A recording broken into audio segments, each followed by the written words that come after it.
Lee Robinson from the former Keep It Simple Traditional Archery, or Keep It Simple Archery. I no longer run an archery business. I took a break from it for about 7 years. I'm getting back into shooting again. I'm not going to be reopening my business. I made a few longbows, some of them more traditional design like this, and we also made some highly reflex deflex bows that were much shorter. But the purpose of this video is just to share a few tips that I learned over decades of shooting, even though I did take a break for a while. Now, we see a big gun range behind me that we built, and I use this for my practice now that I'm getting back into it, and I like a couple of things about it, so I thought I'd share it with my viewers here. One, you never have to replace it. Now, you don't need to make something like this. You could just get you a 4x4 box made from 4x4s or 6x6s or whatever and fill it in with dirt. You'll never have to replace it, okay? Now, that's cool. It's an eternity target. The other thing about it that I like is you can pick different spots to aim at. Instead of aiming at a bullseye circle that's never going to be seen on a deer or a squirrel, you can find a speck of dirt, find a shadow underneath a clob of dirt, and you can aim at that. And I like this because if I'm shooting one arrow at a time, this causes me to be aware of every shot instead of just getting into a reflex motion or a pattern conditioned response. I kind of suffered from target panic, so to speak, for a while, and I ended up switching from right-handed to left-handed to battle that, and it worked out fairly well for me. Now, as I've taken a break from archery for so long, those conditions don't bother me anymore. And so as I kind of know what to do because I've been involved in archery for a long time, but I don't have the bad habits anymore because I took that long break. And I also switched hands. I can shoot right-handed though also. And I am left-eye dominant, so I just stayed with left-handed. But I don't really think that matters as much as people play it out to be. That said, by having a single spot that you aim at instead of a circle with bullseyes on it, and by aiming at different points, you actually think more carefully about each shot, especially if you just shoot one arrow at a time, you walk them and come back. It reduces the length of time that you have to concentrate in a shooting session. If you're shooting like a dozen arrows from a back quiver and you're pulling them out, fling, pulling them out, fling, pulling them out, fling, and you're just shooting at a bullseye, you can get into a conditioned response, that muscle response, and your brain can check out because your brain has a hard time focusing at a high level of intensity for a duration of time. So by having one spot on a dirt bank, I shoot one arrow, walk up and get it, come back and shoot another arrow, and I'm shooting at a clod of dirt or a shadow in the clod of dirt, one at a time. I find this works very well for me. Now, this is one of my Protege series longbows that I made, I don't know, about 10 years ago, and I'm not going to restart that business. So I'm not looking to advertise anything for sale. I just mentioned the business because some of you may know who I am. We have a canine business, that's what I do now, and for 25 years I taught as an educator of biology and genetics, but I'm retired now, and so I'm getting back into the archery. I actually quit shooting for about 7 years completely just because I was so overwhelmed with my profession as an educator and also having a canine business. And the archery business was really something that was just kind of an interest, a love, something I like to relax in and get involved in, and I let that become a small business when I probably should have just kept it as a hobby. So that's what I'm going to do now that I'm retired, just going to keep it as a hobby.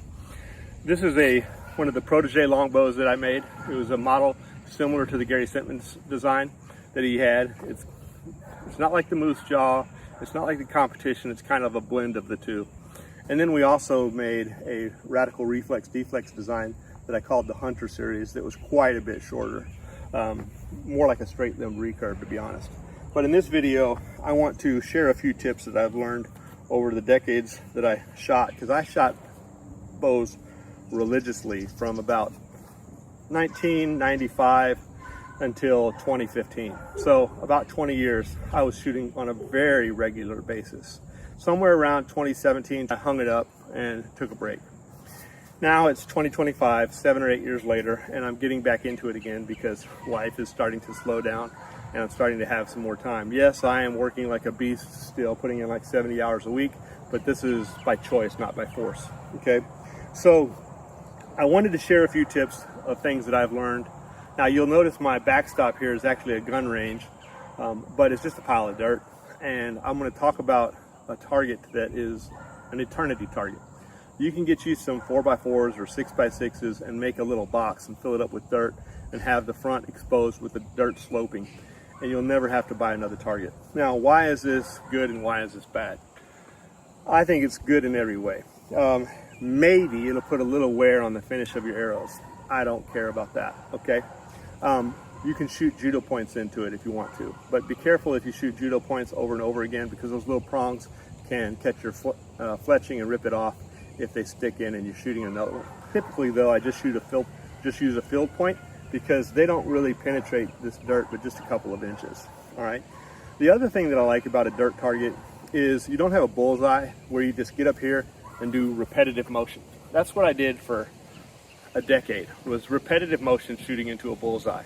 And it ended up causing me to start to short draw, because I would just get into that motion and the brain would kind of check out. Yes, you're focused on that point and all that stuff, but because of muscle memory, your body wants to go faster and shoot faster, and next thing you know, you're short drawing and shooting early. You're releasing your arrow early, and that can lead to a dilemma that's called target panic, because you're going to try to force your way through it and say, I'm not going to let go, I'm not going to let go, and you try to get your complete draw, and next thing you know, your shooting just falls apart. And this is something that probably a lot of people deal with. Well, the dirt target eliminates that for me, because I don't get into repetitive motion shooting. I don't have a clean bullseye where I just sling a dozen arrows, right? Again and again and again, maybe 2 dozen arrows. Some of us have a back quiver full of arrows, and I used to use a back quiver full of arrows. I'm starting to use a bow quiver more, because that's what I'll use if I'm hunting with the bow. All right, but I still like the back quiver for, there's a time and place for it. So what I do when I'm shooting at the dirt is I just pick a clod of dirt or a shadow underneath a clod of dirt. So when you do a video like this, you're not going to see some outstanding group of super tight arrows, because you might be aiming at different points. In fact, if I hit what I'm aiming at, I do choose a different point for 2 reasons. One, I don't want to destroy an arrow that's already in the target by hitting it with a second arrow, which we've all done it. And the other reason is because I don't want to get into that repetitive motion. I want to keep my mind in focus and in check. And by shooting 1 or 2 arrows at a time at different points, it causes my mind to be aware, like Byron Ferguson says, become the arrow, or Howard Hill says, his split vision aiming technique of instinctive shooting. All right, so we focus on the bullseye or our target, and I just find a clod of dirt, and I like to find a small shadow underneath that clod of dirt. That's what I'm going to aim at. And so if you see the blue silhouette target and these little ping pong paddle like targets on the right in between there, right smack dab in the middle, there's a series of clods of dirt almost like bricks stacked up on each other. I'm going to shoot the biggest clod of dirt, which is a little bit bigger than a heart of a deer.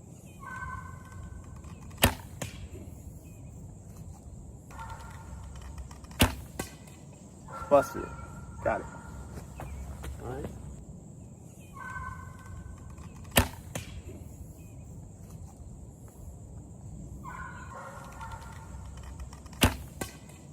Busted it. Got it. All right. So, this dirt target will last forever. You don't need to make you a shooting range like this. Just get you a 4x6 or 4x4 box of dirt and make it out of 6x6s or 4x4s or whatever.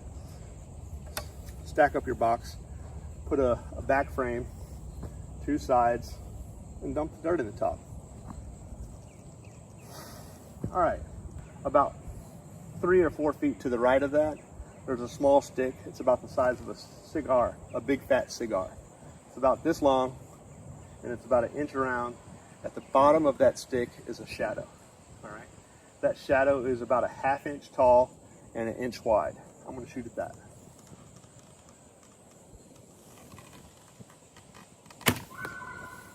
All right, I'm about 2 inches low.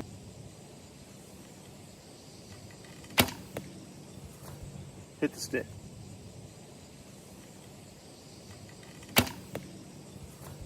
Hit the stick. All right, so I'll pick a different spot. You're probably not going to see it in the camera. I'll go point. I'll tell you what. We'll set it up. Got to get the dust off the arrow also because it changes your sight picture.